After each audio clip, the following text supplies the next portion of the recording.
অনেক দিন থেকেই ভাবছিলাম বানাবো ইউটিউব ফেসবুকে দেখে, তো হচ্ছিল না। আজকে বানাই ফেললাম। হচ্ছে সয়াবিনের বিরিয়ানি। তো সয়াবিনগুলো আগে সিদ্ধ করে নিলাম। এখন একটু পেঁয়াজটা ভাজা ভাজা হয়ে গেছে, এর মধ্যে সয়াবিনগুলো দিয়ে ভেজে নিচ্ছি। আর এখন দিব হচ্ছে আলু। বিরিয়ানি তো আলু ছাড়া ভালো লাগে না।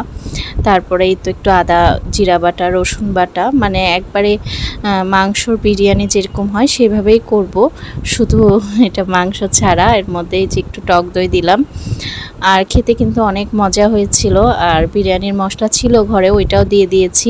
এটা নিরামিষ না, আমিষ করেই করা। আর সয়াবিন কিন্তু শরীরের জন্য অনেক ভালো, এইটা অনেক প্রোটিনের চাহিদা মেটায়।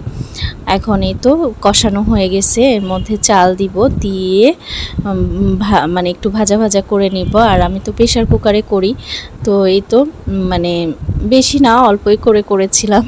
আমরা একটু খাইছি আর ওই মৌদেরকে একটু দিয়েছিলাম। তো সবাই বলছে ভালো হয়েছে, তবে আমার কাছে ভালোই লাগছে, কিন্তু একটু জলটা কম হলে ভালো হতো, মানে একটু ঝরঝরা কম হয়েছিল। আর এখন এই যে ঘি আর একটু চিনি দিয়ে দিব, দিয়ে প্রেশার কুকারে 2টা সিটি দিব, তাহলে আমার মানে বিরিয়ানি রেডি হয়ে যাবে।